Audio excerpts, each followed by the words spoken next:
పొంగనూరు ఘటనపై విచారణకు డీజీపీ రాజేంద్రనాథ్ రెడ్డి ఆదేశించారు. డీఐజీ అమ్మిరెడ్డి, ఎస్పీ రిశాంత్లకు ఆయన ఆదేశాలు జారీ చేశారు. టీడీపీ కార్యకర్తల దాడిలో పోలీసులు గాయపడ్డారని, వాహనాలను సైతం ఉద్దేశపూర్వకంగా తగులబెట్టారని డీజీపీ అన్నారు. రాళ్లు రువ్విన, నిప్పు పెట్టిన వారందరినీ గుర్తించామని, లా అండ్ ఆర్డర్కి విఘాతం కలిగించిన వారందరిపై కఠిన చర్యలు తప్పవని డీజీపీ రాజేంద్రనాథ్ రెడ్డి అన్నారు. సీసీ కెమెరా ఫుటేజీని విశ్లేషిస్తున్నామని, ఇప్పటికే అనేక మంది నిందితులను గుర్తించామన్నారు. మరికొందరి కదలికలపై నిఘా పెట్టామని తెలిపారు. చంద్రబాబు రూట్ ప్లాన్ మార్పు వ్యవహారం కూడా విచారణలో తేలుతుందని, ఈ ఘటన వెనుక ఎవరున్నారో ప్రాథమిక సమాచారం ఉందన్నారు. రెచ్చగొట్టే ప్రసంగాలపై కూడా దృష్టి పెట్టామని, శాంతి భద్రతలకు విఘాతం కలిగిస్తే సహించేది లేదని డీజీపీ రాజేంద్రనాథ్ రెడ్డి హెచ్చరించారు. పొంగనూరు పిఎస్లో నిన్న జరిగిన ఘటనపై పోలీసులు కేసు నమోదు చేశారన్నారు. 30 మంది టీడీపీ నేతలపై కేసు నమోదైందన్నారు. ఐపీపీ 147, 148, 332, 353, 128B సెక్షన్ల కింద కేసులు నమోదయ్యాయి. పొంగనూరు ఘటన వ్యూహకర్త చంద్రబాబేనని planning board vice chairman Malladi Vishnu ఆరోపించారు. వ్యూహం ప్రకారమే చంద్రబాబు విధ్వంసానికి పాల్పడ్డారని ఆగ్రహం వ్యక్తం చేశారు. చంద్రబాబు రౌడీలాగా ప్రవర్తించి పొంగనూరు దౌర్జన్యకాండకు శ్రీకారం చుట్టారని విష్ణు ధ్వజమెత్తారు. పొంగనూరు ఘటన కేంద్ర బిందువు వ్యూహకర్త చంద్రబాబేనని planning board vice chairman Malladi Vishnu ఆరోపించారు. విజయవాడ వాంబే కాలనీలో ఆయన మీడియా సమావేశంలో మాట్లాడుతూ చంద్రబాబు హింసను ప్రేరేపించారని, చంద్రబాబుపై చర్యలు తీసుకోవాలని డిమాండ్ చేశారు. పొంగనూరు వంటి ఘటనలపై ప్రత్యేక కోర్టు ఏర్పాటు చేయాలని ప్రభుత్వం ఆలోచిస్తోందని, వ్యూహం ప్రకారమే చంద్రబాబు విధ్వంసానికి పాల్పడ్డారని ఆగ్రహం వ్యక్తం చేశారు. తన అసమర్థత, చేతగానితనం చంద్రబాబు మాటల్లో వ్యక్తమైందన్నారు. ఈ దాడిని ప్రజాస్వామ్యవాదులందరూ ఖండించాలని కోరారు. 50 మంది తమ కార్యకర్తలు పోలీసులపై కూడా దాడి చేశారని, ఇటువంటి ఘటనలను ప్రతిపక్షాలు ఎందుకు ఖండించడం లేదని ప్రశ్నించారు. ప్రజా సమస్యలపై మాట్లాడే ధైర్యం లేక ప్రతిపక్షాలు హింసను ప్రేరేపిస్తున్నాయని చురుకులంటించారు. నిన్న మాట్లాడినటువంటి మాటలు, రెచ్చిపోయి మాట్లాడుతున్నటువంటి మాటలు, ఒక మంత్రిని పట్టుకుని, ఒక ముఖ్యమంత్రిని పట్టుకుని, ఒక ప్రభుత్వ యంత్రాంగమైనటువంటి పోలీసు శాఖను పట్టుకుని ఆయన చేసినటువంటి వ్యాఖ్యల్ని సభ్య సమాజం అంతా కూడా తీవ్రంగా ఖండిస్తూ ఉంది. రా, దమ్ముంటే రా అని చెప్పిన మాట్లాడటం, కొట్టుకుందాం రా అని చెప్పిన మాట్లాడటం, ఇది తన క్యాడర్ని రెచ్చగొట్టే విధంగా, హింసకి పాల్పడే విధంగా, హింసని ప్రేరేపించినటువంటి వ్యక్తి మాజీ ముఖ్యమంత్రి చంద్రబాబు నాయుడు అని చెప్పి 100% చెప్పచ్చు. ఆ హింస ఏ విధమైనటువంటి దానికి దారితీసింది అని అంటే, పోలీసు వెహికల్స్ని తగలబెట్టడము, రక్షణగా ఉండాల్సినటువంటి పోలీసు యంత్రాంగం మీద దాడులు చేయటమే కాకుండా వాళ్ళ ప్రాణానికి హాని కలిగించే విధంగా తెలుగుదేశం పార్టీ, చంద్రబాబు నాయుడు వ్యవహరించారు అని చెప్పి స్పష్టంగా చెప్తా ఉన్నాం. అక్కడ ఉన్నటువంటి పోలీసు యంత్రాంగానికి ఏ రూట్లో ఏ టైంకి వెళ్తారో ముందస్తుగా చెప్పినప్పటికీ కూడా ఆ దారిని వెళ్ళకుండా అక్కడ హింసని ఉద్దేశపూర్వకంగానే అక్కడ జనాల్ని, తెలుగుదేశానికి సంబంధించినటువంటి కార్యకర్తల్ని, నాయకుల్ని పోగు చేసి కర్రలు, లైసెన్స్ లేనటువంటి తుపాకులు మొత్తం అంతా కూడా తీసుకుని అక్కడ ఉన్నటువంటి పోలీసు వ్యవస్థ మీద, పోలీసు యంత్రాంగం మీద దాడి చేయడం అనేది చాలా దుర్మార్గమైనటువంటి చర్య, చంద్రబాబు మనస్తత్వాన్ని తెలియజేసేటటువంటి చర్య. గతంలో ఏ ప్రభుత్వం చేయని విధంగా విజయవాడ నగరంలోని కొండ ప్రాంత ప్రజల అభివృద్ధికి వైసీపీ ప్రభుత్వం కట్టుబడి పనిచేస్తుందని మాజీ మంత్రి, పశ్చిమ నియోజకవర్గ ఎమ్మెల్యే వెల్లంపల్లి శ్రీనివాసరావు తెలిపారు. ఇప్పటికే కొండ ప్రాంతంలో తాగునీటి కోసం పైప్లైన్లు, కొండ చర్యలు విరిగిపడకుండా రిటైనింగ్ వాల్ నిర్మాణాలు పూర్తి చేసినట్లు స్పష్టం చేశారు. స్థానిక 50వ డివిజన్లో గల గొల్లపాలెం గట్టు కొండ ప్రాంతంలో పలు ప్రజా సమస్యల పరిష్కారానికై మాజీ మంత్రి, పశ్చిమ నియోజకవర్గ ఎమ్మెల్యే వెల్లంపల్లి శ్రీనివాసరావు, నగర mayor Rayana Bhagyalakshmi, division party incharge Banka Vijaya, Banka Siva, Banka Chamundeswari, Saikom Saibabu, Kamaraj Harish Kumar, division corporator Boya సత్యబాబుతో కలిసి విస్తృతంగా పర్యటించారు. సుమారు 85 లక్షల రూపాయల వ్యయంతో నూతనంగా నిర్మించిన 4 రిటైనింగ్ వాల్స్ను ప్రారంభించారు. సుమారు 45 లక్షల రూపాయల వ్యయంతో నూతనంగా నిర్మించనున్న వాటర్ పైప్ లైన్లకు శంకుస్థాపన చేశారు. ఈ సందర్భంగా వెల్లంపల్లి మాట్లాడుతూ, మొన్న వర్షానికి పడిపోయిన రిటైనింగ్ వాల్స్ను త్వరితగతిన నిర్మించినట్లు తెలిపారు. కొండ ప్రాంతం కావడంతో తాగునీటి సమస్య అధికంగా ఉన్నట్లు తమ దృష్టికి రావడంతో నూతన పైప్ లైన్లు వేసే దిశగా పనులు చేపట్టినట్లు వెల్లంపల్లి శ్రీనివాసరావు అన్నారు. కొండ ప్రాంతం జెండా చెట్టు ఏరియాలో మినీ కమ్యూనిటీ హాల్ నిర్మాణానికి కృషి చేస్తామని హామీ ఇచ్చారు. కొండ ప్రాంత ప్రజలకు ఇబ్బందుల పరిష్కారంతో పాటు డివిజన్ అభివృద్ధికి కట్టుబడి ఉంటానని వెల్లంపల్లి పేర్కొన్నారు. తమ దృష్టికి వచ్చిన ప్రతి సమస్యను త్వరితగతిన పరిష్కరించే దిశగా పనిచేస్తున్నట్లు స్పష్టం చేశారు. కొంచెం కాంట్రాక్టర్లను కూడా ఒప్పించి ఆ పనులన్నీ కూడా చేస్తున్నాం. అదేవిధంగా గడప గడపలో కూడా ఈ జరిగినప్పుడు గడప గడప మన వర్కులు కూడా శాంక్షన్ అయిపోయినాయి. టెండర్ స్టేజ్లో ఉన్నాయి అవన్నీ కూడా. అదేవిధంగా పైన ఒక ఓపెన్ ప్లేస్ ఉంటే దానికి ఒక మినీ కమ్యూనిటీ హాల్ కావాలని దాన్ని షెడ్ పెట్టి వేయమని చెప్పాను. అది కూడా టెండర్ కూడా అయిపోవచ్చింది. అది కూడా కొద్ది రోజుల్లో పని బిగించేస్తాం. ఏదైతే మా దృష్టికి వచ్చిన ఇష్యూస్ కావచ్చు, మా బంకా విజయమ్మ గారు కావచ్చు, చాము కావచ్చు, ఎప్పటికప్పుడు ప్రజలకు అందుబాటులో ఉంటూ ఒక పక్క సంక్షేమ పథకాలు అందరికీ కూడా అందించడం కానివ్వండి, అభివృద్ధిలో ఎక్కడ అవసరం ఉంటే, ఎక్కడ ప్రజలకు అవసరం ఉంటే అక్కడికి ముందుకు వెళ్ళి వాటిని పనిచేసే విధంగా కూడా ప్రతిరోజు కష్టపడుతున్నారు. తప్పకుండా మా దృష్టికి వచ్చినవన్నీ కూడా పరిష్కరించే విధంగా, ఇక్కడ మౌలిక సౌకర్యాలన్నీ కూడా అభివృద్ధి పరిచే విధంగా, నిధులకి ఎక్కడ కూడా ఆపకుండా, నిధులకి అడ్డుపడకుండా అన్ని విధాలా కూడా పనులు చేయడానికి చర్యలు చేపట్టామని చెప్పని కూడా తెలియపరుచుకుంటూ ఈ కార్యక్రమం ఇచ్చేసిన అందరికీ కూడా నా హృదయపూర్వక నమస్కారాలు తెలియపరుచుకుంటున్నాను. ఏపీలో శాంతి భద్రతలు లేకపోతే రాష్ట్రం బాగుపడదని విజయవాడ టీడీపీ ఎంపీ కేశినేని నాని అభిప్రాయపడ్డారు. రాష్ట్రంలో శాంతి భద్రతలు పూర్తిగా వైఫల్యం చెందాయని ఆరోపించారు. టీడీపీ ఎంపీలతో కలిసి సోమవారం పార్లమెంటులో ప్రధానమంత్రికి ఫిర్యాదు చేస్తామన్నారు. పాలకులు ఎవరైనా అధికారంలోకి రావాలనుకుంటే ఇటువంటి దురాఘాతకాలకు పాల్పడకూడదని తెలిపారు. రైతులకు సబ్సిడీపై 3వ విడత ట్రాక్టర్ల పంపిణీ కార్యక్రమం మహాత్మాగాంధీ రోడ్డులోని కేశినేని భవన్ వద్ద జరిగింది. ఎంపీ కేశినేని నాని రైతులకు ట్రాక్టర్లు పంపిణీ చేశారు. అనంతరం కేశినేని నాని మాట్లాడుతూ వైసీపీ ప్రభుత్వంపై అన్ని వర్గాల్లో పూర్తి వ్యతిరేకత పెరిగిపోయిందని పేర్కొన్నారు. అందుకే ఇటువంటి దాడులకు పాల్పడుతున్నారని విమర్శించారు. సామంతుల పరిపాలనలో లేమని, ప్రజాస్వామ్య వ్యవస్థలో ఉన్నామని గుర్తు చేశారు. 14 సంవత్సరాలు ముఖ్యమంత్రిగా సేవలు చేసిన చంద్రబాబుపైనే దాడులకు తెగబడుతున్నారని ధ్వజమెత్తారు. ఎన్టీఆర్ ముఖ్యమంత్రి అయ్యే నాటికి హైదరాబాద్లో ఇటువంటి పరిస్థితులే ఉండేవని, హైదరాబాద్లో బస్సులు దిగాలంటే భయపడే పరిస్థితి ఉండేదని తెలిపారు. ఎన్టీఆర్ ముఖ్యమంత్రి అవ్వగానే వాటిని కంట్రోల్ చేయడంతో పాటు ఆ తర్వాత వచ్చిన నాయకులు కూడా అదే పంథాలో వెళ్లటంతో రాష్ట్రం గణనీయంగా అభివృద్ధి చెందిందని పేర్కొన్నారు. టెర్రరిస్టులను ప్రోత్సహించిన పాకిస్తాన్ దేశం కూడా చివరకు శాంతి భద్రతలు లేకపోవడంతో దేశం బిచ్చమెత్తుకునే పరిస్థితికి వచ్చిందన్నారు. ఐపీఎస్ అధికారులు సైతం ట్రాన్స్ఫర్ల భయంతో వైసీపీ నాయకులు చెప్పినట్లు వింటున్నారని కేశినేని నాని విమర్శించారు. ప్రధానమంత్రి కూడా రిప్రజెంట్ చేస్తారు. రేపు సోమవారం నేను పార్లమెంట్ సమావేశాలు ఢిల్లీ వెళ్తున్నా. ఆల్రెడీ లెటర్ ప్రిపేర్ చేశాను ప్రధానమంత్రి గారికి కూడా. లా అండ్ ఆర్డర్ సిచ్యువేషన్ మీద, రాష్ట్రంలో లా అండ్ ఆర్డర్ సిచ్యువేషన్ ఏం బాగాలేదు, ప్రజాస్వామ్యం బాగుండాలి. నిజంగా ఎవరైనా పాలకుడు మళ్ళీ నేను అధికారంలోకి వస్తానన్న పాలకుడు ఎవరో కూడా ఇటువంటి కార్యక్రమాలు చేయడు. ఆ పాలకుడు కాన్ఫిడెన్స్ వేరేగా ఉంటుంది. ఎందుకంటే నేను బాగా చేశాను, నేను బాగా పాలిస్తున్నాను, నేను ఈ రాష్ట్రాన్ని ప్రజలను ఆనందంగా ఉంచగలిగాను, సంతోషంగా ఉంచగలిగాను, ఈ రాష్ట్రాన్ని అభివృద్ధి చేశాను, ప్రజలకు సంక్షేమం చేశాను అని చెప్పిన ఏ ముఖ్యమంత్రి అయినా, జగన్మోహన్ రెడ్డి గారు కావచ్చు, ఇంకోళ్ళు కావచ్చు, వాళ్ళ కాన్ఫిడెన్స్ వేరే రకంగా ఉంటుంది. ఇవాళ జగన్మోహన్ రెడ్డి గారి మీద చాలా యాంటీ ఇన్కంబెన్సీ పెరిగిపోయింది వైకాపా మీద. ముఖ్యంగా అన్ని వర్గాల ప్రజలు ఇబ్బంది పడుతున్నారు. పేదవారు, మధ్యతరగతి వారు, దిగువ మధ్యతరగతి వారు, ప్రతి ఒక్కళ్ళు ఇబ్బంది పడుతున్నారు. దాంతో కాన్ఫిడెన్స్ పోయి ఇట్లా ఈ దౌర్జన్యాలకి, దుర్మార్గాలకి ఎగబడుతున్నారు. ఇది చాలా తప్పు. ప్రజాస్వామ్యంలో ఇది డిక్టేటర్షిప్ కాదు, ఇదేమి రాజులు, మహారాజులు, సామంతరాజుల పాలన కాదు.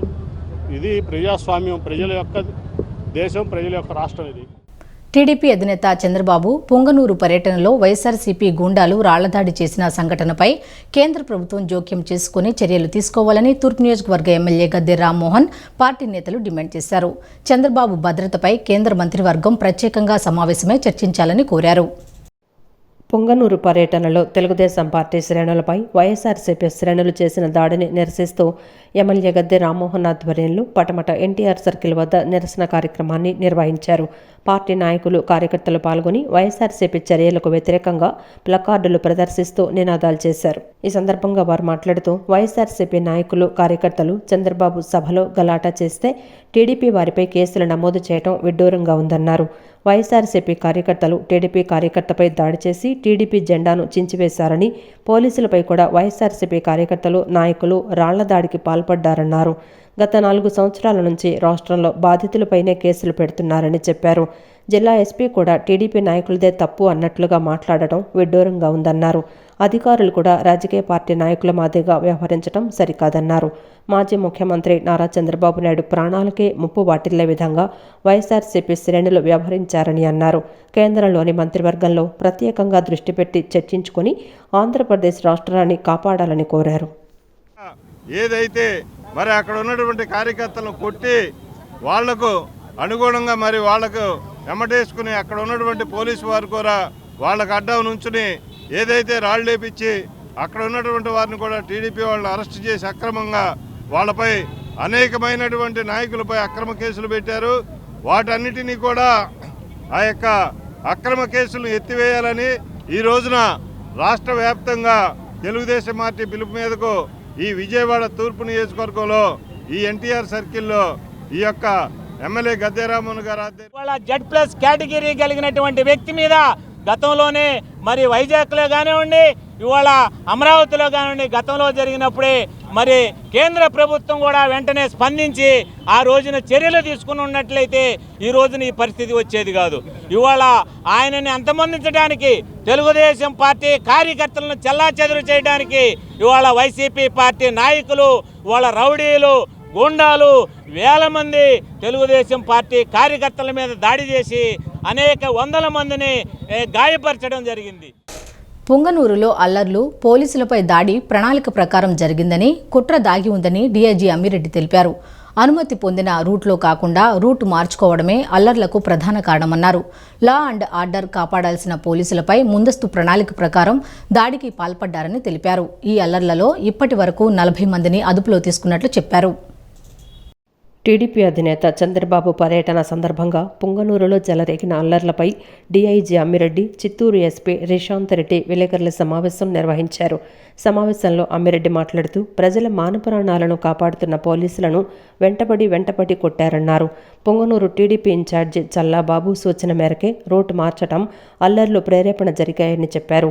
మొత్తం అల్లర్లలో పోలీసులకే తీవ్ర గాయాలయ్యాయని తెలిపారు. దాదాపు 13 మంది పోలీసులకు తీవ్ర గాయాలయ్యాయని, సుమారు 20 మంది పోలీసులకు గాయాలయ్యాయని చెప్పారు. ఈ అల్లర్లలో ఇప్పటి వరకు 40 మందిని అదుపులోకి తీసుకున్నట్లు చెప్పారు. సో అంత పరిస్థితి లేనప్పటికీ కూడా వాళ్ళ సిచ్యువేషన్ ని వాళ్ళు అనుకూలంగా మార్చుకొని ఒక ప్లాన్ మాదిరిగా డివైడ్ చేసుకుని పోలీస్ పై దాడి చేశారు. పోలీస్ ఇదే గవర్నమెంట్ ఆర్గనైజేషన్. వాళ్ళు అన్బయాస్డ్ గా ఎవరైనా ఆపదలో ఉన్నప్పుడు పోలీసుని ఆశ్రయించినా, ఏదైనా ఆపద వస్తున్నప్పుడు అట్లాంటి సిచ్యువేషన్ అసెస్ చేసినా, అక్కడ శాంతి భద్రతలు కానీ వ్యక్తుల యొక్క మాన ప్రాణాధన సంరక్షణ కోసం పనిచేస్తూ ఉంటారు. వీళ్ళకి ఎటువంటి పొలిటికల్ ఎఫిలియేషన్స్ కానీ ఎటువంటి ప్రయాస ఉండదు. అటువంటి అన్బాయిస్ అట్మాస్ఫియర్ లో ఉద్యోగం చేసినటువంటి పోలీసు మీద నిర్దాక్షిణ్యంగా అంత పెద్ద బౌల్డర్స్ తో దాడి చేసి వాహనాల్ని అంటబెట్టి కొంతమంది కానిస్టేబుల్స్ అయితే వెంటపడి మరీ కొట్టినట్టు వీడియోలో అర్థమవుతా ఉంది. ఇది చాలా దురదృష్టమైన పరిణామం. సో ఒకసారి అందరూ కూడా గమనించాలి. దీని యొక్క యథార్థ భాగాన్ని ప్రజలకు అర్థమయ్యేట్టు చెప్పాలి.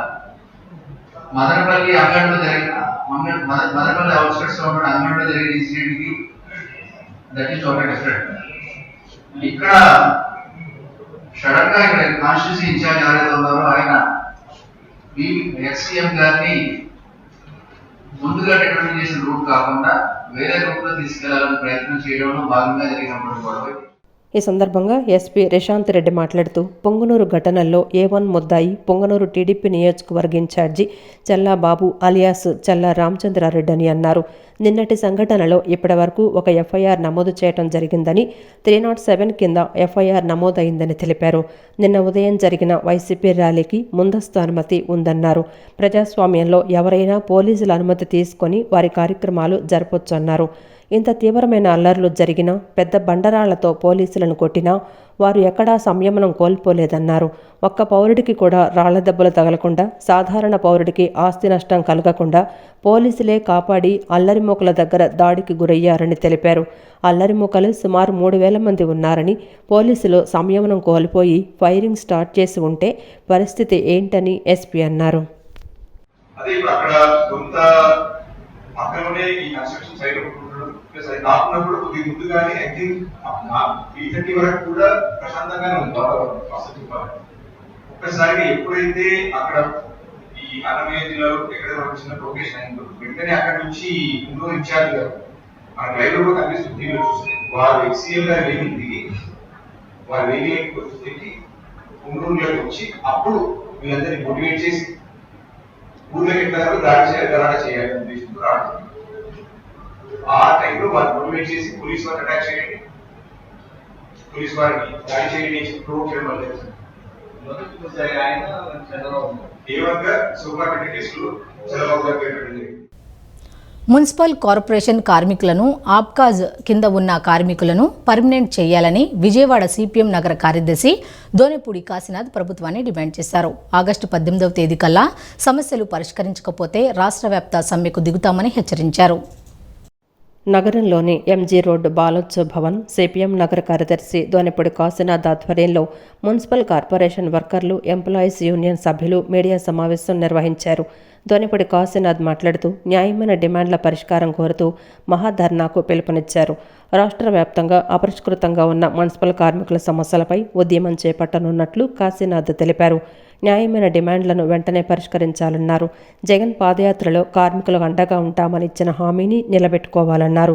₹1,00,000 ఇచ్చినా మీ పనికి తక్కువేనని గొప్పగా చెప్పే సీఎం అధికారంలోకి వచ్చాక కార్మికులకు ఇచ్చిన హామీలు పూర్తిగా విస్మరించారని మండిపడ్డారు. ఇంజనీరింగ్ కార్మికుల పేరుతో వేతనాలు కూడా పెంచలేదని 21,000 జీతమిచ్చి జగన్ మాట నిలబెట్టుకోవాలని డిమాండ్ చేశారు. ఇంజనీరింగ్, పారిశుద్ధ్య కార్మికులు కలిసి రాష్ట్ర వ్యాప్తంగా ఉద్యమం చేపడుతున్నట్లు తెలిపారు. సంక్షేమ పథకాలు కూడా కార్మికులకు రద్దు చేశారని, తక్షణమే రద్దు చేసిన పథకాలను వారికి పునరుద్ధరించాలన్నారు. 2 ఏళ్ల కాలంలో విజయవాడ కార్పొరేషన్ పరిధిలో 21 మంది కార్మికులు మరణించారని, ప్రభుత్వ పరంగా సాయం అందటం లేదని ఆవేదన వ్యక్తం చేశారు.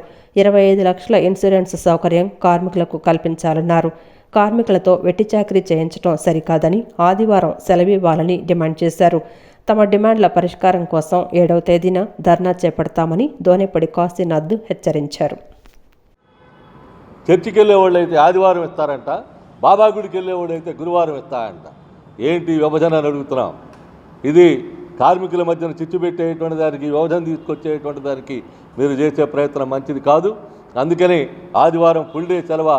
ఆ రోజు పిల్లలు ఉంటారు ఇంట్లో, భర్త ఉంటాడు ఇంట్లో, వాళ్ళతో కనీసం ఒక రోజైనా గడిపేటువంటి దానికి ఆస్కారం, అవకాశం ఇచ్చేటువంటి దానికి వీలుగా ఆదివారం ఫుల్ డే సెలవు అడుగుతూ ఉన్నాం. ఆదివారం సెలవు ఇవ్వాలి. దీనికి తోడు పనిముట్లు, వాళ్ళ పనిముట్లు వాళ్ళు తీసుకొచ్చి రిపేర్లు చేయించుకొని, బాగు చేయించుకొని, వాళ్ళే డబ్బులు ఖర్చు పెట్టుకుని చేసేటువంటి పరిస్థితి ఉంటే గుడ్డిగోదానికి పళ్ళుదోంతా ఉందా మీ కార్పొరేషను, మీ పాలకపక్షం? డబ్బులు లేవా? అందుకని ఖచ్చితంగా ఎవరి పనిముట్లో వాళ్ళకి కావాల్సినటువంటి సదుపాయాలని వాళ్ళకి కల్పించేటువంటి దానికి, అది గిన్నె కావచ్చు, బండి కావచ్చు, పుష్ కార్ట్ కావచ్చు, రిక్షా బండి కావచ్చు. అర్హులైన ప్రతి విద్యార్థికి బాగా చదువుకునేందుకు వైఎస్ఆర్సీపీ ప్రభుత్వం అమ్మ ఒడితో పాటు విద్యా దీవెన పథకాలను కల్పిస్తోందని ఎమ్మెల్యే మల్లాది విష్ణు తెలిపారు. విద్యార్థులను ఉపాధి అవకాశాలు కల్పించడానికి దుబాయ్ దేశానికి వెళ్లడానికి కృషి చేసిన యునైటెడ్ కళాశాల యాజమాన్యాలను, అధ్యాపకులను ఆయన అభినందించారు. Satyanarayanapuram, Bavajipeta C convention hall నందు united institute of hotel and business management ఆధ్వర్యంలో విజయవాడ సంయుక్త ఏ టాలెంట్ ఫెస్ట్ 2023 సాంస్కృతిక ఉత్సవ కార్యక్రమాన్ని నిర్వహించడం జరిగింది. ఈ కార్యక్రమానికి ముఖ్య అతిథులుగా మధ్య నియోజకవర్గ ఎమ్మెల్యే మల్లాది విష్ణు పాల్గొన్నారు. యునైటెడ్ కాలేజీ నుండి ఇంటర్నేషనల్ ప్లేస్మెంట్ కోసం ఎంపికైన 20 మంది విద్యార్థులకు దుబాయ్ వెళ్లడానికి విష్ణు చేతుల మీదుగా వీసాలను అందజేశారు. కార్యక్రమాన్ని ఉద్దేశించి మల్లాది విష్ణు మాట్లాడుతూ విదేశాల్లో ఉపాధి అవకాశాలు కల్పించడంలో United institute of hotel and business management మరో ఘనతను సాధించిందని చెప్పారు. విద్యార్థుల భవిష్యత్తుకు పూలబాట వేస్తున్న యునైటెడ్ ఇన్స్టిట్యూట్ యాజమాన్యాన్ని ఆయన అభినందించారు. ముఖ్యమంత్రి చొరవతో అమ్మఒడి, విద్యా దీవెన పథకాల ద్వారా విద్యార్థుల భవిష్యత్తు బంగారుమయంగా మారిందని తెలిపారు.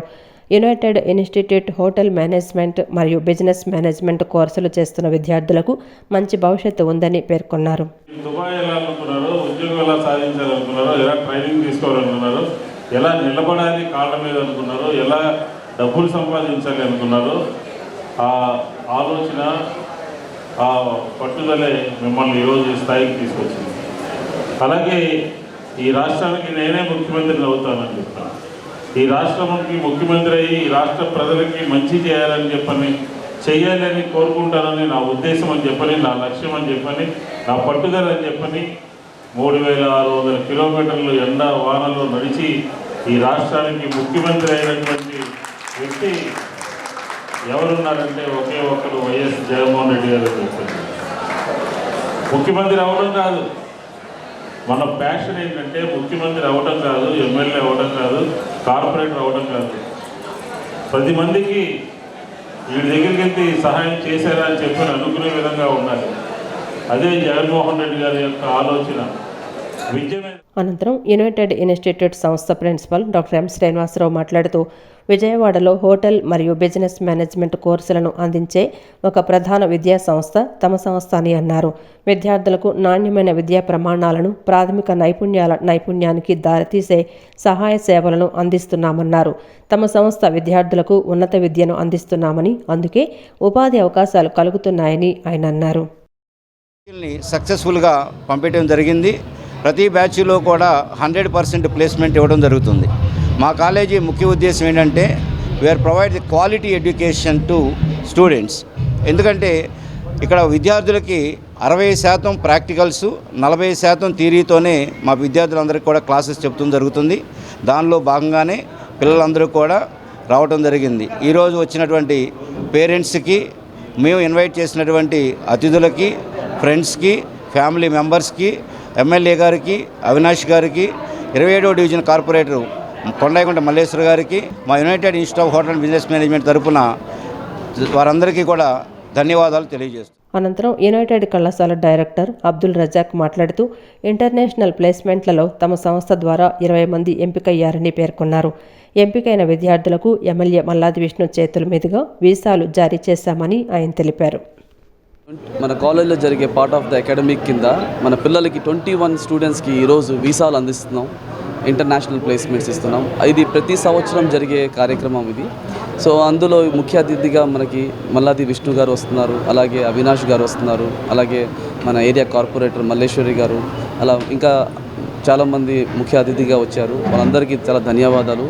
అలాగే స్టూడెంట్స్కి, పేరెంట్స్కి, ప్రతి ఒక్కరికి, మీడియాకి వచ్చి సపోర్ట్ చేసినందుకు చాలా చాలా థ్యాంక్స్. యునైటెడ్ కాలేజ్ మోటో పిల్లల ఎడ్యుకేషన్, వాళ్ళ ఫ్యూచర్ మంచి చేద్దామనే ఉద్దేశం మన కాలేజ్ మోటో. సో ఆల్వేస్ పిల్లల కోసమే మేము ఉంటాం. Thank you very much. Be united, grow united. పొంగనూరులో పోలీసులపై దాడిని తీవ్రంగా ఖండిస్తున్నామని ఏపీ పోలీస్ అధికారుల సంఘం అధ్యక్షులు జె శ్రీనివాస్ తెలిపారు. శాంతి భద్రతలకు విఘాతం కలగకుండా విధులు నిర్వహిస్తున్న పోలీసులపై ఉద్దేశపూర్వకంగా దాడి చేశారన్నారు. దాడిలో సుమారు 50 మంది పోలీసులు తీవ్ర గాయాల పాలయ్యారని, పోలీసు వాహనాలకు నిప్పు పెట్టి భారీ విధ్వంసం సృష్టించారన్నారు. దాడికి పాల్పడిన వారిని వెంటనే అరెస్టు చేయాలని ఏపీ పోలీసు అధికారుల సంఘం తరపున డిమాండ్ చేశారు. Andhra Pradesh police officers association Amaravati ఆధ్వర్యంలో నగరంలోని వ్యాస్ కాంప్లెక్స్లో విలేకరుల సమావేశం నిర్వహించారు. సమావేశంలో ఏపీ పోలీస్ అధికారుల సంఘం అధ్యక్షుడు జె శ్రీనివాసరావు మాట్లాడుతూ, పొంగనూరులో పోలీసులపై దాడిని తీవ్రంగా ఖండిస్తున్నామని అన్నారు. కర్రలు, రాళ్లు వంటి మారణాయుధాలతో దాడి చేశారన్నారు. ఘర్షణలు జరుగుతున్న ప్రదేశంలో పోలీసులు ఎంతో సంయమనం పాటించారన్నారు. మాజీ ముఖ్యమంత్రి చంద్రబాబు నాయుడు పోలీసులను అసభ్య పదజాలంతో దుర్భాషలాడారని, విధి నిర్వహణలో ఉన్న ఒక డీఎస్పీ స్థాయి అధికారిని బట్టలిప్పివేయమని సంబోధించవచ్చా అని ప్రశ్నించారు.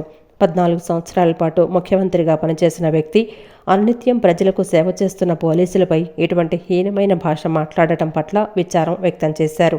చంద్రబాబు వ్యాఖ్యలు ప్రజాస్వామ్యంపై గౌరవం లేదన్న విషయాన్ని బహిర్గతం చేస్తున్నాయన్నారు. ప్రజాస్వామ్య వ్యవస్థలో అతి కీలకమైంది పోలీసు వ్యవస్థని, కొంతమంది రాజకీయ పార్టీలు తమ రాజకీయ లబ్ధి కోసం ప్రజలలో పోలీసు వ్యవస్థపై నమ్మకం, విశ్వాసం సన్నగిల్లేలా వ్యాఖ్యలు చేయటం అమానుషమన్నారు. పోలీసులపై దాడి చేసిన ప్రదేశాలలో ఆగి ఉన్న వాహనాలలో తుపాకులు, బుల్లెట్లు ఉండడాన్ని గమనించామని, ఒక పథకం ప్రకారమే పోలీసులను హతమార్చే యత్నంలో భాగంగానే కుట్ర జరిగిందని, ఈ సంఘటనపై ప్రత్యేకమైన దర్యాప్తు చేయాలని డిమాండ్ చేశారు. మాట్లాడిన మాటలు అత్యంత దారుణంగా, పోలీసుల్ని అసభ్య పదజాలంతో మాట్లాడి ఒక డిఎస్పీ గారిని గుడ్డలు ఇప్పదీసి వెళ్ళిపోండి అని చెప్పడం ఎంత దారుణమైనటువంటి పదజాలమో ఈ సందర్భంగా మీకు తెలియపరుస్తూ ఉన్నాం. అసలు డిఎస్పీ గారి రాజ్యాంగపరంగా మాకు వచ్చినటువంటి దుస్తుల్ని ఆయనెవరు మమ్మల్ని దుస్తులు తీసి వెళ్ళిపోమంటానికి? ఆయన ఏమన్నా ఇచ్చాడా? లేకపోతే ఆయన ఏమన్నా మమ్మల్ని రిక్రూట్మెంట్ చేశాడా? రాజ్యాంగపరంగా ఉన్నటువంటి ఆ వ్యవస్థలను కూడా ఈ విధంగా మీరు మాట్లాడితే ప్రజల్లో మీకు ఎంత చులకన భావం అవుతుందో ఈ సందర్భంగా ఒకసారి మీరు మననం చేసుకోండి. ఏదైతే అక్కడ జరిగిందో ఆ కార్యక్రమాలన్నిటికీ కూడా ఇమ్మీడియట్గా ఇన్వెస్టిగేషన్ జరుగుతూ ఉన్నది. ఇమ్మీడియట్గా మాకు ముందు ఏదైతే ఆ విజువల్స్లో మా సోదరులు చూపిస్తారు ఉన్నాయో అవన్నీ కూడా చూసి ఇమ్మీడియట్గా అరెస్ట్ చేయాలని చెప్పేసి ఈ సందర్భాన్ని తెలియపరుస్తున్నాం. ఉమ్మడి చిత్తూరు జిల్లా పొంగనూరు తంబళ్లపల్లిలో జరిగిన ఘటన ప్రజాస్వామ్యాన్ని ఖూనీ చేయడమేనని తెలుగుదేశం పార్టీ ఎన్టీఆర్ జిల్లా అధ్యక్షులు నెట్టెం రఘురాం అన్నారు. జగన్మోహన్ రెడ్డికి టైం దగ్గర పడిందన్నారు. 4 సంవత్సరాలుగా రాష్ట్ర వ్యాప్తంగా జరుగుతున్న దాడులు, నిన్న తెలుగుదేశం పార్టీ అధినేతపై జరిగిన దాడి పరాకాష్ట అన్నారు. జగన్ రెడ్డి అసహనం, పాలనా వైఫల్యం కప్పిపుచ్చుకునేందుకే అరాచకాలకు, దాడులకు పాల్పడుతున్నారన్నారు. పొంగనూరులో టీడీపీ అధినేత చంద్రబాబు పర్యటనను అడ్డుకునేందుకు వైసీపీ శ్రేణులు దాడి చేయడాన్ని ఖండిస్తూ రాష్ట్ర బీసీ ఫెడరేషన్ ఆధ్వర్యంలో ఆటోనగర్లోని జిల్లా టీడీపీ కార్యాలయంలో మంత్రి పెద్దిరెడ్డి రామచంద్రారెడ్డి ఫోటోలు దగ్ధం చేసి తమ నిరసనను తెలియజేశారు. ఈ సందర్భంగా తెలుగుదేశం పార్టీ ఎన్టీఆర్ జిల్లా అధ్యక్షులు నెట్టెం రఘురాం మాట్లాడుతూ, జగన్ రెడ్డి 4.5 సంవత్సరాలుగా నీటిపారుదల ప్రాజెక్టులు ఏ విధంగా మరుగున పెట్టాడో ప్రజలకు తెలియచేయాలని తెలుగుదేశం పార్టీ అధినేత చంద్రబాబు ప్రాజెక్టుల సందర్శన కార్యక్రమం చేపట్టడం జరిగిందన్నారు. పులివెందులలో జరిగిన బహిరంగ సభకు ప్రజలు పెద్ద ఎత్తున తరలి రావటం, చంద్రబాబుకి తెలుగుదేశం పార్టీకి నీరాజనాలు పట్టడం చూసి జగన్ రెడ్డికి మతి భ్రమించి పొంగనూరులో జరిగే కార్యక్రమంలో పెద్దిరెడ్డి కొంతమంది వైసీపీ గూండాలను ఉసిగొలిపి రాళ్లదాడి చేయించాడన్నారు. రాజ్యాంగం కల్పించిన హక్కులో భాగంగా చంద్రబాబు ప్రతిపక్ష నాయకుడిగా ప్రజలు, రైతుల సమస్యలపై పోరాడుతున్నారని, రాజ్యాంగం కల్పించిన హక్కుని కాలరాసే ప్రయత్నం జగన్ రెడ్డి చేస్తున్నాడని విమర్శించారు. జగన్ రెడ్డి ప్రతిపక్ష నాయకుడిగా ఉన్నప్పుడు 1000 కిలోమీటర్లు పాదయాత్ర చేస్తే ఆనాడు అధికారంలో ఉన్న తెలుగుదేశం ప్రభుత్వం ఆయనకు రక్షణ కల్పించిందని, ఆనాడు చంద్రబాబు నీ మాదిరిగా ప్రవర్తిస్తే నువ్వు 1 కిలోమీటర్ తిరిగేవాడివా జగన్ రెడ్డి అని ప్రశ్నించారు. నిజంగా ప్రజాస్వామ్యం అనేది ఉందా ఈ రాష్ట్రంలో అని మనం 4.5 సంవత్సరాలుగా అంటా ఉన్నాం. ఈ ప్రజాస్వామ్యాన్ని కాపాడాల్సినటువంటి బాధ్యత మనందరి మీద, ప్రజలందరి మీద ఉంది అనేది తెలుగుదేశం పార్టీ విజ్ఞప్తి చేస్తూ ఉంది. స్వేచ్ఛ లేదా చంద్రబాబు నాయుడు గారికి? రాజ్యాంగం ప్రసాదించలేదా? మరి అందరికీ వారికి ఉన్నటువంటి స్వేచ్ఛ. ఆ రోజున జగన్మోహన్ రెడ్డి రాష్ట్ర వ్యాప్తంగా తిరిగాడు. వాళ్ళ నాన్న చచ్చిపోతే ఆ చనిపోయిన కారణంగా రాష్ట్ర వ్యాప్తంగా ఎంతోమంది చనిపోయారు అనేటటువంటి ఒక బోటకపు ఓదార్పు యాత్ర పెట్టుకొని ఆ రోజున ప్రజలందరికీ ముద్దులు పెడుతూ తిరిగినటువంటి పరిస్థితుల్లో కూడా ఆ రోజున చంద్రబాబు నాయుడు గారు ఆయనకి రక్షణ కల్పించడం జరిగింది.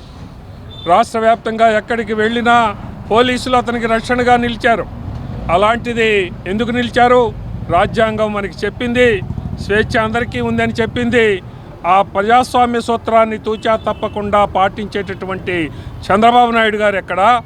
మరి ఇలాంటి దౌర్జన్యకారి, అవినీతిపరుడు, అలాగనే ఒక పెద్ద దొంగ, మరి నేర చరిత్ర ఉన్నటువంటి వ్యక్తి మొత్తం మూర్ఖత్వం, మొత్తం బాడీ అంతా కూడా అంటే మెడికల్ మాఫియాను అరికట్టేందుకు ప్రభుత్వం చర్యలు చేపట్టాలని ఏఐవైఎఫ్ రాష్ట్ర ప్రధాన కార్యదర్శి లెనిన్ డిమాండ్ చేశారు.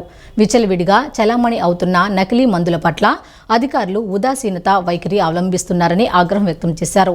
ప్రజల ప్రాణాలు కాపాడాల్సిన డాక్టర్లు కొందరు కమిషన్లకు కక్కుర్తిపడి పరిశీలన లేకుండానే నకిలీ మందుల చలామణికి సహకరిస్తున్నారని ఆరోపించారు. మెడికల్ మాఫియా ఆగడాలను అరికట్టాలని కోరుతూ ఏఐవైఎఫ్ ఆధ్వర్యంలో ప్రభుత్వాసుపత్రి పాత ప్రాంగణం వద్ద ధర్నా నిర్వహించారు. ఈ ధర్నాకు ఏఐవైఎఫ్ రాష్ట్ర ప్రధాన కార్యదర్శి లెనిన్, జిల్లా ప్రధాన కార్యదర్శి పరచూరి రాజేంద్రబాబు నేతృత్వం వహించారు.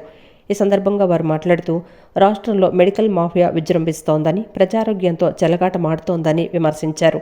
విచ్చలవిడిగా చలామణి అవుతున్న నకిలీ మందులను అరికట్టేందుకు చర్యలు తీసుకోవడంలో ప్రభుత్వం ఘోరంగా వైఫల్యం చెందిందని ధ్వజమెత్తారు. నకిలీ మందులపై అధికారుల పర్యవేక్షణ లోపించిందని, దీంతో రెచ్చిపోయిన మందుల మాఫియా ఇష్టారాజ్యంగా వ్యవహరిస్తోందన్నారు. ప్రజల ప్రాణాలు కాపాడాల్సిన డాక్టర్లు సైతం కొందరు కమిషన్లకు కక్కుర్తిపడి నకిలీ మందులను వినియోగిస్తూ ప్రజల ప్రాణాలతో చెలగాటమాడుతున్నారని దుయ్యపట్టారు. మెడికల్ మాఫియా ఆగడాలపై చర్యలు తీసుకోని పక్షంలో తమ ఆందోళన ఉధృతం చేస్తామని హెచ్చరించారు. నకిలీ మందులు ఇచ్చి ఈరోజు అనారోగ్యానికి గురి చేస్తున్నారు. మరీ అనారోగ్యానికి గురైతే కార్పొరేట్ హాస్పిటల్కి, ప్రైవేట్ హాస్పిటల్కి వెళ్ళి ఈరోజు లక్షలాది రూపాయలు పోగొట్టుకోవాల్సిన పరిస్థితి వస్తుంది. కాబట్టి ఆంధ్రప్రదేశ్ ఆరోగ్యం ఉండాలంటే నకిలీ మాఫీపై చర్యలు తీసుకోవాలి, ప్రజారోగ్యాన్ని కాపాడాలని కోరుతా ఉన్నాం. వీటిపైన మీడియా, అదేవిధంగా పోలీసులు, రెవెన్యూ వాళ్ళు, వైద్యాధికారులతో ఒక కమిటీ ఏర్పాటు చేసి ఎక్కడెక్కడ నకిలీ మందులు అమ్ముతున్నారో వాటిపైన చర్య తీసుకోవడంతో పాటు నకిలీ మందులు రాస్తున్న డాక్టర్లపైన కూడా చర్య తీసుకోవాలి. ఈరోజు డాక్టర్లు కూడా చాలా దోపిడీ పాల్పడుతున్నారు. వాళ్ళు ఇచ్చే కమిషన్ కకృతిపడి ఇది కొత్త కంపెనీ, దానిపైన పరిశోధన లేకపోయినా వాళ్ళు ఇచ్చే లక్షలాది రూపాయల కమిషన్ తీసుకుని ఆ మెడిసిన్ రాయడం చాలా బాధాకరం. కాబట్టి మీరు డాక్టర్లు ప్రజారోగ్యాన్ని కాపాడాల్సిన బాధ్యత మీ పైన ఉంది. ఒక వ్యక్తికి అనారోగ్యానికి గురైతే దానికంతా కూడా మీరే బాధ్యత వహించాలి. గైడ్లైన్స్ ఉన్నప్పటికీ ల్యాబుల్లో నిర్వహించేటటువంటి టెస్టులకు సంబంధించినటువంటి ధరల పట్టికను డిస్ప్లే చేయాల్సిన కూడా ఎక్కడో కూడా రాష్ట్ర వ్యాప్తంగా ఏ ఒక్క ల్యాబ్లో కానీ హాస్పిటల్లో కానీ డిస్ప్లే చేయకపోవడాన్ని అఖిల భారత యువజన సమ KIYFగా మేము తీవ్రంగా వ్యతిరేకిస్తూ ఉన్నాం. ఇప్పటికైనా అధికారులు స్పందించి మీడియా ప్రతినిధులతో, న్యాయశాఖ, అదేవిధంగా రెవెన్యూ శాఖ, అదేవిధంగా యువజన సంఘాలు, ప్రజా సంఘాలు అన్నిటితో కలిపి ఒక కమిటీ ఏర్పాటు చేసి రాష్ట్ర వ్యాప్తంగా మెడికల్ మాఫియా నివారణ కోసం ప్రత్యేకమైనటువంటి చర్యలు చేపట్టాలని చెప్పేసి కోరుతా ఉన్నాం. లేని పక్షంలో రాష్ట్ర వ్యాప్తంగా అన్ని జిల్లా కలెక్టరేట్ల ఆందోళన కార్యక్రమాలు నిర్వహించడంతో పాటుగా విజయవాడలో ఉన్నటువంటి వైద్య ఆరోగ్య శాఖ కార్యాలయం దగ్గర కూడా రాష్ట్ర వ్యాప్తంగా పెద్ద ఎత్తున ఆందోళన కార్యక్రమాన్ని కూడా చేస్తామని చెప్పేసి హెచ్చరిస్తా ఉన్నాం. శ్రీదేవి సాంస్కృతిక సాంఘిక సంక్షేమ సంఘం ఆధ్వర్యంలో శ్రావణ మాసం సందర్భంగా నిర్వహించిన అమ్మవారి అలంకరణ పోటీలు అలరించాయి. మహిళలు అమ్మవారిని వివిధ అలంకారాలలో సుందరంగా తీర్చిదిద్దారు. అధిక శ్రావణ మాసాన్ని పురస్కరించుకొని ఈ పోటీలు నిర్వహించామని, దాతల సహకారం ఉంటే భవిష్యత్తులో మరిన్ని కార్యక్రమాలు చేస్తామని నిర్వాహకులు దూపాటి శ్రీదేవి వెల్లడించారు. BRTS రోడ్డులోని గాయత్రి కళ్యాణ మండపంలో శ్రీదేవి సాంస్కృతిక సాంఘిక సంక్షేమ సంఘం ఆధ్వర్యంలో శ్రావణ మాసం ఫ్రెండ్షిప్ డే సందర్భంగా అమ్మవారి అలంకరణ పోటీలు నిర్వహించారు. పలువురు మహిళలు ఈ కార్యక్రమంలో పాల్గొని అమ్మవారి ప్రతిమలను అందంగా అలంకరించారు. అలాగే ఫ్రెండ్షిప్ డే సందర్భంగా ముందస్తు వేడుకలు ఘనంగా నిర్వహించారు. ఈ సందర్భంగా కేకును కట్ చేసి మహిళలకు ఫ్రెండ్షిప్ డే శుభాకాంక్షలు తెలిపారు. ఈ సందర్భంగా శ్రీదేవి సాంస్కృతిక సాంఘిక సంక్షేమ సంఘం అధ్యక్షులు దూపాటి శ్రీదేవి మాట్లాడుతూ తమ సంస్థ ఆధ్వర్యంలో అధిక శ్రావణ మాసాన్ని పురస్కరించుకుని ఈ పోటీలు నిర్వహించినట్లు తెలిపారు. మహిళలు పెద్ద సంఖ్యలో ఈ పోటీల్లో పాల్గొన్నారని చెప్పారు. అలాగే సామూహిక వరలక్ష్మి వ్రతాలను నిర్వహించినట్లు తెలియజేశారు. ఫ్రెండ్షిప్ డే సందర్భంగా మహిళలకు హౌసీ వంటి వివిధ పోటీలు నిర్వహించామని తెలిపారు. దాతల సహకారం ఉంటే భవిష్యత్తులో మరిన్ని కార్యక్రమాలు చేస్తామని ఆమె స్పష్టం చేశారు. చాలా ఆనందంగా ఉంది. ఇలాగే నన్ను ఎంకరేజ్ చేస్తున్న అందరికీ నేను వాళ్ళందరికీ కృతజ్ఞతలు తెలియజేస్తున్నాను. అలాగే రేపు స్నేహితుల దినోత్సవం ఆ సెలబ్రేషన్స్ కూడా మేము ఈరోజు చేసుకున్నాము. అంటే కులమేతా భేదాలతో సంబంధం లేకుండా ఎక్కడెక్కడి నుంచో వచ్చిన వాళ్ళందరం స్నేహితులు అవుతుంటాం. అలాగే ఈరోజు స్నేహితుల దినోత్సవం, రేపు స్నేహితుల దినోత్సవం, అంటే 6వ తారీఖు స్నేహితుల దినోత్సవం. అందుకని స్నేహితుల దినోత్సవం సందర్భంగా అందరికీ ఫ్రెండ్షిప్ డే శుభాకాంక్షలు. అలాగే దీనికి ఇంత విశేష స్పందన వచ్చింది. ఇంకా నేను నా సంస్థ ద్వారా ఏ నెల ఏదైతే అది చేస్తూ ఉంటానండి. ఒక చిన్న నేను ఇంకా దాతల అంటే స్పాన్సర్లు కనుక ఉన్నట్టయితే ఈ కార్యక్రమాలకి నేను ఇంకా ఎక్కువ చేయగలనని నేను అనుకుంటున్నానండి. నన్ను అందరూ ఎంకరేజ్ చేస్తున్నారు. వచ్చిన మీడియా మిత్రులందరికీ నా ధన్యవాదాలు. భిన్నత్వంలో ఏకత్వానికి ప్రతీక మన భారతదేశం. జాతులు, మతాలు, భాషలు, సంస్కృతి, సాంప్రదాయాలు, ఆహార వ్యవహారాలు వేరైనా మనమంతా భారతీయులం అనే భావనతో అందరూ కలిసిమెలిసి జీవిస్తున్నారు. ఇటువంటి గొప్ప దేశంలో పుట్టిన మనం మన దేశ విశిష్టతను, సంస్కృతి, సాంప్రదాయాలను తెలుసుకోకపోతే ఎలా అనే ఆలోచనతో చార్ధామ్ యాత్ర చేపట్టారు యూపీకి చెందిన యతి గౌర్.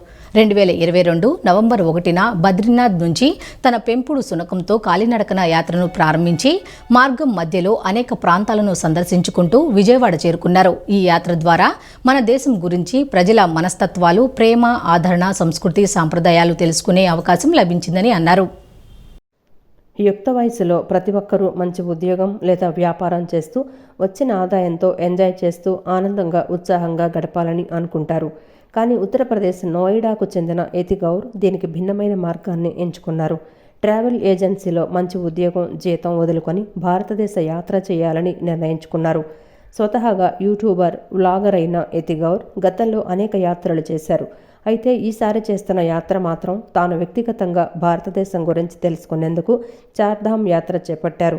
ప్రతి 1000 కిలోమీటర్లకు దేవుళ్ళు మారుతుంటారు. సంస్కృతి, సాంప్రదాయాలు, ఆచారాలు మారుతుంటాయి. వాటిని తెలుసుకోవాలనే లక్ష్యంతోనే బద్రీనాథ్, జగన్నాథ్, రామేశ్వరం, ద్వారకా, అక్కడి నుంచి తిరిగి బద్రీనాథ్కు మొత్తం భారతదేశ యాత్రకు కాలినడకన శ్రీకారం చుట్టారు. తన తల్లిదండ్రుల ప్రోత్సాహంతో 2022 నవంబర్ 1న బద్రీనాథ్ నుంచి ఈ యాత్రను తన పెంపుడు శునకం బట్టర్తో కలిసి యాత్ర ప్రారంభించారు.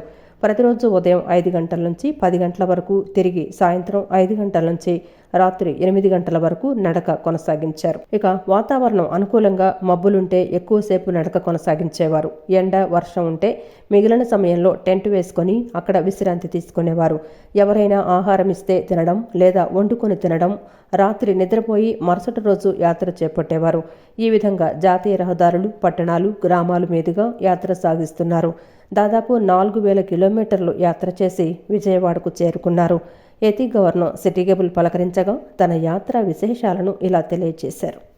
భిన్నత్వంలో ఏకత్వానికి ఈ మారుపేరు భారతదేశం. మన భారతదేశంలో అనేక జాతులు ఉన్నాయి, అనేక సంస్కృతి సంప్రదాయాలు ఉన్నాయి. ప్రతి రాష్ట్రంలో ఒక సంస్కృతి సంప్రదాయాలు ఉంటాయి. ఈ సంస్కృతి సంప్రదాయాల గురించి తెలుసుకునేందుకు, వాటి విశిష్టతను తెలుసుకునేందుకు ఉత్తరప్రదేశ్కు చెందిన యతి గౌర్ భారతదేశ యాత్ర చేపట్టారు. బద్రీనాథ్ నుంచి నడక మార్గంలో అన్ని రాష్ట్రాలు పర్యటిస్తూ అక్కడ ఉన్న సంస్కృతి సంప్రదాయాలను తెలుసుకుంటున్నారు. ఆయన ఈ యాత్రలో భాగంగా ఆయన ఆంధ్రప్రదేశ్లోని విజయవాడ చేరుకున్నారు. ప్రస్తుతం ఆయన విజయవాడలో ఉన్నారు. ఈ యాత్ర ఉద్దేశం ఏంటి, ఆయన ఏ ఉద్దేశంతో యాత్ర ప్రారంభించారు, ఆయన యాత్ర ఎట్లా సాగుతుంది అనేది తెలియజేసేందుకు మనతో పాటు యతి గౌర్ ఉన్నారు. ఆయన అడిగి మరిన్ని వివరాలు తెలుసుకుందాం. సార్ నమస్తే సార్, యాత్ర का मेन लक्ष्य क्या है?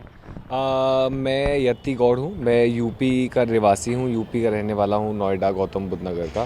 और ये यात्रा जो है ये नारायण के 4 धाम और महादेव के 12 ज्योतिर्लिंग की यात्रा है, जो बद्रीनाथ से चालू हुई थी और अभी जगन्नाथ जी पूरे होते हुए रामेश्वरम से जाते हुए ओमकालेश्वर, भीमकालेश्वर, महाकाल, द्वारका से वापस बद्रीनाथ पे ख़त्म होगी. अच्छा, आप ये यात्रा क्यों शुरू किया है? ये यात्रा करने का जो पीछे मकसद है वो ये है कि ताकि मैं अपना देश देख पाऊँ और ये देख पाऊँ कितने प्रकार के लोग हैं हमारे इस देश में. अतुल्य भारत में जब 1000 किलोमीटर में भगवान बदल जाता है तो कितने कितने किलोमीटर में हम बदल गए. क्यों ये देश एक ऐसा है कि इतना अलग होके भी एक साथ है. एकता में अनेकता में क्या एकता है, उस चीज़ को ढूंढने के लिए ये यात्रा है. आप अभी तक कितने राष्ट्र फिरे हैं, वहाँ पे आप कितने दिन रहे और वहाँ से क्या सीखा? मैं जितने राष्ट्र अभी तक घूमा हूँ उसमें से करीब उत्तराखंड, उत्तर प्रदेश, यूपी, बिहार, झारखंड, उड़ीसा 6 प्रदेश में रहा और 7वां प्रदेश आंध्र प्रदेश है जहाँ मैं विजयवाड़ा में हूँ अभी.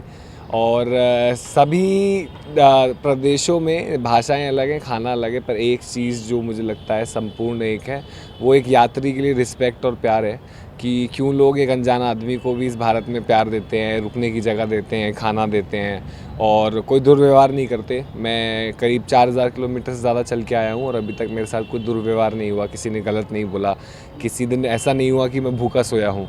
तो ये एक चीज़ है जो भारत में देखने को मिलती है सभी प्रदेशों में, जो सेम है ऑल इंडिया. आपने लगभग 5-6 राष्ट्र फिरा है, वहाँ पे संस्कृति और संप्रदाय देख चुके होंगे, कैसे लगे वहाँ पे? वैसे हर एक जो प्रदेश है वो एक कहानी नहीं बताता है, हर प्रदेश जो है अनेक कहानियाँ बताता है और ये भी बताता है कहाँ बदलाव आता है. मैं जैसे बात करें उत्तराखंड की तो देवभूमि बोलते हैं. तो क्यों देवभूमि है कि वहाँ पे इंसान भी जो है भगवान बना, एक ऋषि मुनि भी भगवान बना. और फिर जब हम काशी में आ जाते हैं या फिर नीचे उत्तर प्रदेश में आ जाते हैं तो हमें देखने को मिलता है कि एक आदमी एक बड़ी लंबी लैंड पे जो खाली है, कभी बंजर है, कहीं पे खेत है, कुछ है, उसको कैसे उपजाऊ बना सकता है, कैसे उस पर काम कर सकता है. बिहार, झारखंड जो एरिया हैं वो ऐसे एरिया हैं जहाँ पे एक आदमी अपनी झुलसी हुई कहानी बताता है कि कैसे कितनी कठिनाई में कोल के द्वारा या फिर ऐसी चीज़ों के द्वारा जहाँ पानी होके भी नहीं पहुँचता तो उस जगह आदमी कैसे रहता है, और जो सो कॉल्ड सोसाइटी का एक एजुकेटेड आदमी हम जिसे बोलते हैं, एक हम जो फार्मिंग आदमी करता है हम उसे अनएजुकेटेड बोल देते हैं आज के समाज में, जबकि उससे ज़्यादा जानता कोई नहीं कि वो चावल उगाता है। कैसे वो आदमी अनएजुकेटेड बन जाता है और कैसे हम लोग शहर में रहने वाले इंग्लिश बोलने वाले एजुकेटेड बन जाते हैं, ये बिहार और झारखंड से सीखने को मिलता है। उड़ीसा से जो सीखने को मिलता है वो वहाँ का प्रेम है कि क्यों कैसे एक बड़े से बड़ा आदमी भी आपको ऐसे दर्शाता है कि आप उसके मित्र हैं, या छोटे छोटे गांव में जाइए तो आपको वैसे देखने को मिलेगा। और बात करें आंध्रा की, तो आंध्रा में सबसे पहले जो मुझे अच्छा लगता है खाना है दूसरा जो मुझे अच्छा लगता है कि खाना खिलाने का एक तरीका जो होता है वो ऐसा मैं काफ़ी प्रदेशों में गया हूँ, बट ऐसा किसी प्रदेश में नहीं है जिस तरीके से यहाँ पे खाना खिलाया जाता है, जिस प्रेम भाव से यहाँ पे खाना खिलाया जाता है। दीदी अक्का बोलते हैं जिसे यहाँ पे, और अंकल होते हैं तो चाचा हम लोग क्या बोलते हैं, चिन्ना आई थिंक यहाँ बोलते हैं। तो जैसे वो लोग खाना खिलाते हैं तो वो जो प्यार देखने को मिलता है वो बहुत ही अच्छा है। आप अभी यात्रा कर रहे हैं ना, ये यात्रा एक दिन में कितना किलोमीटर आप पैदल चलते हैं, और आपका रहने का इंतज़ाम कैसा, खाने का इंतज़ाम कैसा? हम लोग दिन में करीब 20 से 25 किलोमीटर चलते हैं एवरेज हम लोगों का, पर कभी कभी ज़्यादा भी चलना पड़ता है। जैसे हम लोग विजयवाड़ा आए तो हम लोग जिस साइड से हाईवे से आए थे 21 किलोमीटर चलने के बाद विजयवाड़ा स्टार्ट हो गया था एयरपोर्ट, तो वहाँ पे यूजुअली हम लोग क्या अपना तंबू लगाते हैं, एक कैंप है, कैंप सेटअप है, और वो हम लगाते हैं। वो हम लोग पेट्रोल पंप पे या ट्रक के ढाबे पे जहाँ पे खाना मिलता है आसपास, वहाँ पे हम लोग कैंप करते हैं, फिर आगे चलते हैं। बट क्योंकि ऐसी जगह सिटी में नहीं मिलती है, और तो सिटी में स्पेशली या फिर जब हम लोग को मंदिर दर्शन करने होते हैं तो हम लोग रूम्स लेते हैं, ताकि बिकॉज मेरा जो पार्टनर है डॉग है उसको जो है आराम से रूम में रखा जाए, क्योंकि मंदिर में एनिमल्स अलाउड नहीं है। बाकी टाइम हम मोस्टली कोशिश करते हैं कि हम लोग कैंपिंग करें। एक कैंप ले रखा है जो ऑल वेदर कंडीशन प्रूफ है, बारिश हो चाहे थोड़ा हवा चले, तो उसके लिए हम लोग कैंपिंग करते हैं। और यूजुअली हम खाते जो हैं ढाबे पे खाते हैं। ढाबे पे अगर कोई गाँव में होते हैं तो हम लोग गाँव वालों से पूछ लेते हैं कभी कभार कि हम आपको पैसे दे देंगे तो आप घर से कुछ बना के ला सकते हो। अगर वर्स्ट केस सिनेरियो कुछ नहीं मिलता है तो उसमें भी लोग ले आते हैं, अपने घर से बना के ले आते हैं। ये यात्रा जो है 4 धाम और 12 ज्योतिर्लिंग की, मेरे लिए एक पर्सनल यात्रा है, पर इंडिया के लिए, हमारे भारत के लोगों के लिए ये एक ऑल इंडिया वॉक है। और मैं इसके बाद दोबारा एक और यात्रा, मैं 2 साल से पैदल चल रहा हूँ, ये मेरी 6ठी यात्रा है। इसके बाद 7वीं भी होगी, 8वीं भी होगी, 9वीं 10वीं भी होगी, पर वो अलग अलग प्रदेशों से होती हुई जाएगी। उनके कारण अलग होंगे। इसका कारण अलग है क्योंकि ये जो यात्रा है ये आदि शंकराचार्य से उठाई हुई, जो 4 धाम जिन्होंने बनाए थे 4 कोनों में, और अपने भारत को जोड़ने के लिए, एक सुई धागे में जोड़ने के लिए कि हाँ हम लोग एक हैं। और जितनी जैसे अब जितनी भी भाषाएं हैं मैं पूरा नहीं सीख सकता, पर इतना है कि मैं ट्राई कुंचम नियर चक्कू वर्णम, जैसे कोई मुझसे पूछता है तेलुगु आपको आती, तो मैं हमेशा नियर चक्कू वर्णम बोलता हूँ कि मैं मैंने लर्निंग प्रोसेस कुंचम। तो जितना छोटा बहुत है, ढाबा कितना दूर है, इधर कितना है, पेरू अन्ना, आपका नाम क्या है, जस्ट टू नो कि at the end of the day कि Telugu is not the language for Andhra, Telugu is a language for India. और मैं एक प्राउड यूपी वाला नहीं हूँ, मैं एक प्राउड इंडियन हूँ। तो ये तेलुगु भी मेरी लैंग्वेज है, तमिल भी मेरी लैंग्वेज है, मराठी भी मेरी लैंग्वेज है, हिंदी भी मेरी लैंग्वेज है। मैं सारी तो नहीं सीख पाऊँगा, पर कुछ ट्राई तो कर ही सकता हूँ। आप इतने दिन अपने फैमिली से दूर रह रहे हैं, आप फैमिली के लोग, आप फैमिली के बारे में बताएं। फैमिली मेरी बहुत सपोर्टिव है, मेरे पेरेंट्स दोनों बहुत ही ज़्यादा सपोर्टिव है। My father, my mother, absolutely amazing people. उनके बिना तो मैं कुछ नहीं कर सकता हूँ। और पेरेंट्स की बात हो रही है तो मैं स्पेशली बोलना चाहता हूँ कि ट्रैवल की दुनिया में लोग कदम रखते हैं, तो मुझे फाइनेंशियली भी जो सपोर्ट किया है बैकग्राउंड में, वो मेरे पेरेंट्स ने काफ़ी टाइम तक, हालांकि अभी भी कुछ टाइम तक करते हुए आ रहे हैं। क्योंकि मैं अच्छी खासी जॉब छोड़ के एक ऐसे फील्ड में, ट्रैवल ही जॉब था, पर ट्रैवल को छोड़ के एक नए ज़रिए से स्टार्ट करना, एक तरीके से स्टार्ट करना, उसको ढूंढना कि हाँ कि मैं कुछ कर सकता हूँ। और अब मेरे पास, मैं थोड़ा सोशल मीडिया से और इससे थोड़ा मार्केटिंग का काम करके दोबारा पैसा थोड़ा आना चालू हुआ है। पर उससे पहले मेरा फाइनेंशियल, मेंटल, फिजिकल सपोर्ट जो है वो फैमिली थी। और मैंने आजकल बहुत देखा है कि लोग ट्रैवल फॉर फ्री करते हैं, अपने घर वालों को छोड़ के। मेरे पास क्वेश्चन आते हैं इंस्टाग्राम पे कि जाना चाहते हैं ट्रैवल करने की, हमारा ड्रीम है। और मैं बोलना चाहता हूँ कि लोगों को कोई सपना पूरा नहीं होता है, और किसी भी मंदिर, आश्रम या ज्योतिर्लिंग जाके शांति नहीं मिलती है अगर आपका भगवान रूठा हो तो। मेरा भगवान, मेरे माँ बाप मेरे से सहमत हैं, और खुशी है उनकी इस चीज़ में कि वो देखना चाहते हैं कि अपने बेटे को ऐसा करता हुआ।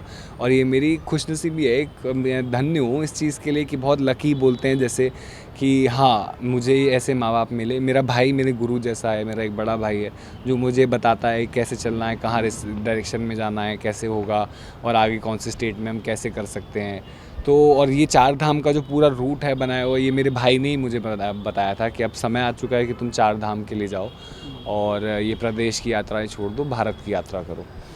तो ऐसा है, मेरी फैमिली बहुत सपोर्टिव है और मैं सबको ये बोलना चाहूँगा कि हाँ, फैमिली के बिना अगेंस्ट जाके कुछ नहीं है। मेरे को ये मंदिर आश्रम जाने का कोई फ़ायदा नहीं होगा अगर मैं अपने घर वालों के साथ नहीं होता। तो 4000 కిలోమీటర్ల యాత్రలో ఎన్నో విషయాలు తెలుసుకున్నానని చెప్పి పట్టణాలతో పాటు గ్రామీణ ప్రాంతాల్లో కూడా పర్యటించానని, అయితే పట్టణ ప్రాంతాలతో పోలిస్తే గ్రామీణ ప్రాంతాల్లో వాళ్ళ ప్రజల ప్రేమ ఆదరణ ఎక్కువగా లభించిందని, సంస్కృతి సంప్రదాయాలు ప్రతి చోట విభిన్నంగా ఉన్నాయని చెప్పి ఎన్నో విషయాలు నేర్చుకునేందుకు అవకాశం లభించిందని చెప్పేసి యతి గౌర్ చెప్తున్నారు. కెమెరామ్యాన్ అజయ్తో మృతుజా, సిటీ న్యూస్, విజయవాడ. ఈ వార్తలు ఇంతటితో సమాప్తం. నమస్కారం.